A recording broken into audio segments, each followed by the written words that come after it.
Hi guys, welcome to my kitchen. Today I'm making potato, chicken, and broccoli casserole. Alright, I'm starting out with roughly 3 pounds of red skin potatoes I diced up and boiled in some salt water. You can use any variety of potato you like, but I like the red skin because you don't have to peel them. The peels or skins are so thin on them. Now I'm adding in about 4 tablespoons of butter. And I'm going to do this by hand, guys. You can use a electric mixer, but I like to mash them by hand. And Dexter's all wound up, guys. This daylight savings time, we set the clocks ahead, so it's actually an hour earlier for Dexter, so you'll hear more in the videos. Now I'm going to add in a cup of sour cream. This is a 2-cup container. I'm just going to eyeball it.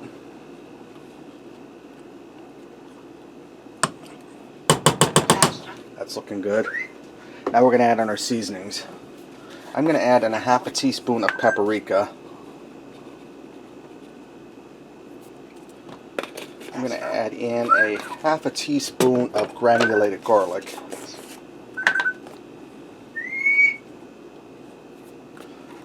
About a half teaspoon of black pepper. These are real easy measurements to remember, guys.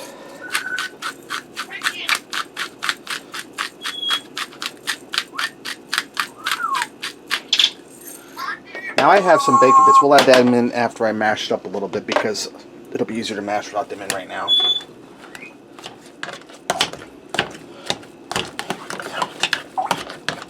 Okay, now that my potatoes are starting to get nice and mashed and creamy, I have some bacon bits here, just roughly about a cup, 3/4 of a cup. We're going to add them in there. Now you can also bake or fry or whatever, cook bacon, crumble it, put it in there. I'm just using bacon bits because I have them and it's easier. And if you use bacon bits, guys, make sure you get the real bacon bits. You don't want that flavored cardboard stuff. Okay, now in a big non-stick pan, I'm going to add my mashed potatoes in there. No need to spray this because it's non-stick. Now you do this in a 9x13 baking pan. You want to mix everything in your potato pot, but you want to make sure your pot's bigger. I'm going to add my potatoes in there.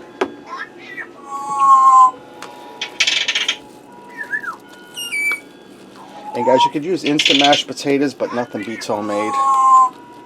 It's a matter of preference. Dexter, you're all wound up today. Think you set your clock ahead, Dexter?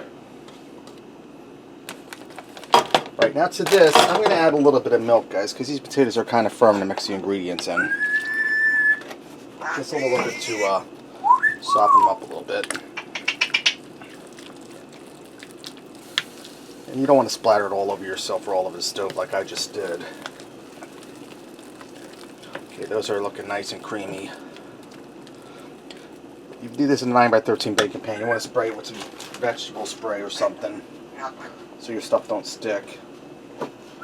Alright, now to that, smooth that out. I have 2 chicken breasts. I seasoned with some poultry seasoning, baked them in a 400-degree oven for 25 minutes, took them out and shredded them up. We're going to get that in there.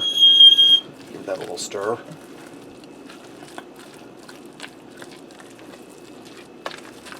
Just want to mix everything together. Don't have to be perfect right now. I'm going to add in about a cup of shredded cheddar cheese.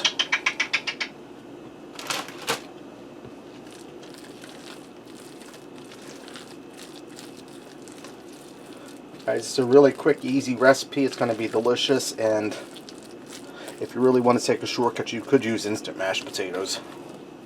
Now I have a 12-ounce pack of broccoli florets.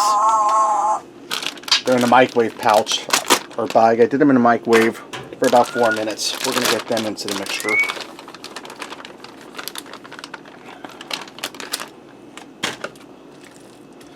You just want to stir that in.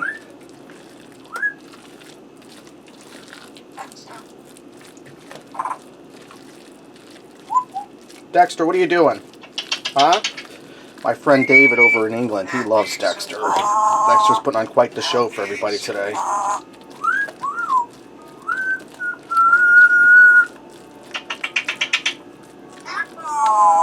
Okay, now I'm just going to smooth this out.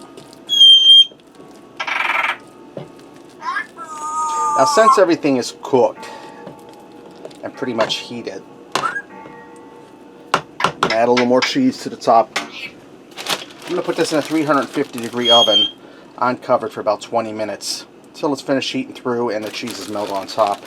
And this will be ready to go. So when it comes out, I'll bring you guys back. Alright, this just came out of the oven. It went for 15 minutes. It's all heated through, cheese is melted, it's ready to go. Let's go ahead and fix up a plate and see what we got. Let me get in here and get this to try, guys. Some of that broccoli, some cheese, some chicken. You have those potatoes in there. That's going to be hot as lava, guys, so have to be careful. It's really good. Broccoli's tender, but it has a little bit of a crisp to it. You don't want it to be mush. Potatoes are nice and creamy. You get the cheese. That chicken's tender. Tastes like a good loaded baked potato. That's really delicious, guys. It was really easy. Okay, there you have it. Potato, chicken, and broccoli casserole. Give it a try. Thanks for watching, and until next time, I'll see ya.